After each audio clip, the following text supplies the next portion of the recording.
मित्रांनो, आईने बनवलेल्या चहाची चव सारखीच कशी लागते? किंवा घराच्या बांधकामात सिमेंट आणि वाळूचं माप कसं ठरतं? गणितातला या ज्या तुला म्हणतात गुणोत्तर आणि प्रमाण. नमस्कार, मी आहे तुमची मराठी लेक्चरवाली आणि आज आपण शिकणार आहोत गणितातील हा अत्यंत महत्त्वाचा धडा. तर आता विद्यार्थी मित्रांनो, गुणोत्तर म्हणजेच काय? जेव्हा दोन सारख्या गोष्टींची तुलना जेव्हा आपण भागाकाराच्या स्वरूपात करतो तेव्हा त्याला काय म्हणायचं रे? गुणोत्तर. चला तर मग एक उदाहरण पाहूया. बघा रे, उदाहरण काय दिले? एका बाउलमध्ये 10 आंबे आणि 5 चिक्कू आहेत.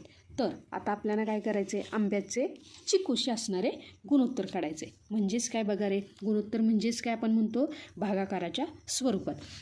आता आपल्याकडे किती आंबे आहेत रे? 10 आंबे आहेत आणि 5 चिक्कू आहेत. चला, ह्या 5ने जर मी 10ला भाग लावला तर काय येतं? 5 एके 5 आणि 5 दुने 10. म्हणजेच काय आलं रे? 2/1. आणि हे मी कसं लिहिणार आहे? म्हणजेच 2/1. एका बाउलमध्ये असणारे जे काही आंब्याचं चिक्कूशी असणारं जे काही प्रमाण आहे ते किती आहे रे? 2/1. आणि आपण कसे वाचतो हे? 2/1 असे वाचतो. आता हे जे काही गुणोत्तर आहे, ह्या गुणोत्तराचे काही महत्त्वाच्या 3 गोष्टीत विद्यार्थ्यांनो कधीच विसरू नका. कोणत्या आहेत त्या 3 गोष्टी? बघा रे, पहिली गोष्ट, एकक हे समान असावे लागतात. म्हणजेच काय? जर एकके समान करणे जर नसतील तर ते करावीत. बघा, जर एक संख्या ग्रॅममध्ये दिली असेल आणि दुसरी किलोग्रॅममध्ये असेल तर आधी दोन्ही ग्रॅममध्ये करून घ्या. म्हणजेच काय? त्या दोघांचंही एकक समान करून घ्या. त्यानंतरनं काय आहे रे? क्रम महत्त्वाचा. म्हणजेच जे काही आपण गुणोत्तर काढणार आहे त्यासाठी काय करायचे? क्रम महत्त्वाचा. म्हणजे ज्याची तुलना करायची ती संख्या अंशात वर आणि ज्याच्याशी तुलना करायची ती छेदामध्ये लिहायची. लक्षात आलं का? म्हणजे इथं काय करायचं रे? क्रम द्यायचा आहे. काय करायचं आहे? क्रम द्यायचा. अंश कोणता आणि छेद कोणता? काय? अंश आणि छेद.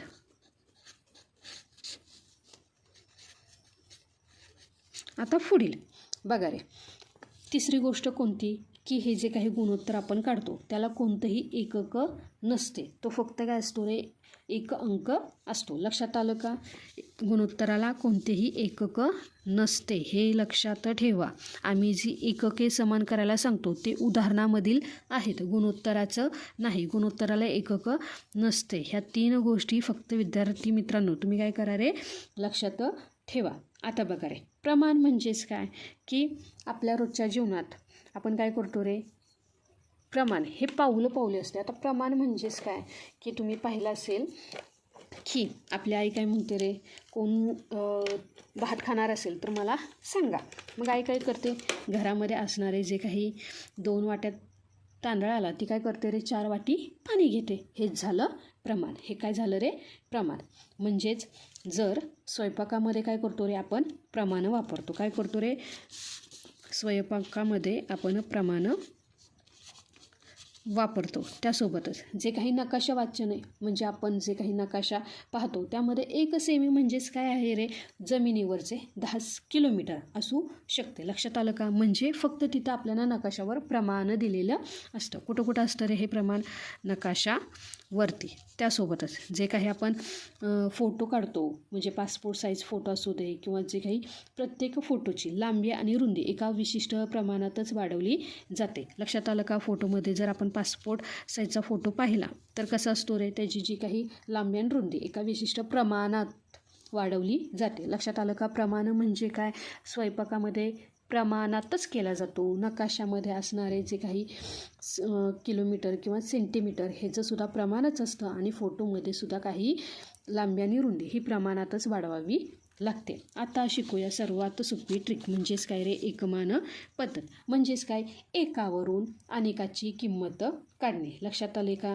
एकावरून एकाची किंमत काढणे आणि त्यावरून विचारलेला अनेकांची किंमत काढणे म्हणजेच काय? एकमान पद्धत. आता बघा, आपल्याला काय विचारले? बघा, जर 5 पेनांची किंमत 40 रुपये असेल तर 8 पेनांची किंमत किती? काय विचारलं आहे त्यांनी?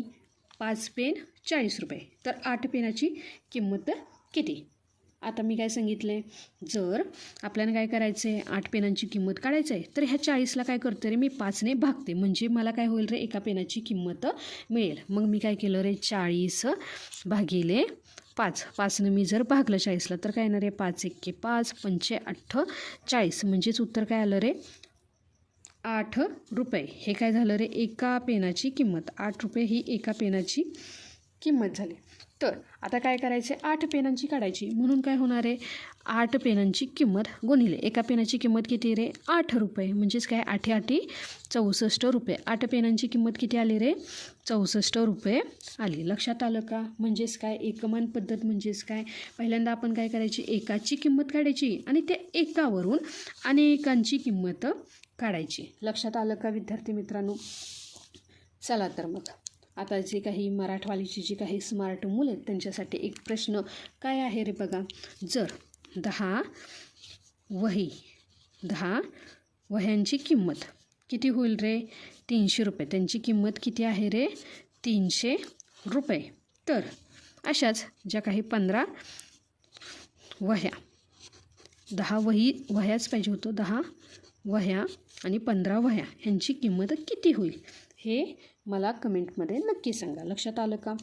तर विद्यार्थी मित्रांनो, गुणोत्तर आणि प्रमाण आता झाले ना एकदम सोपं. गणिताची भीती सोडा आणि मराठी लेक्चरवालीसोबत अभ्यासाची मैत्री करा. व्हिडिओ आवडला असेल तर लाईक, शेअर आणि सबस्क्राईब करायला विसरू नका. भेटूया पुढच्या लेक्चरमध्ये. तोपर्यंत शिकत राहा आणि प्रगती करत राहा.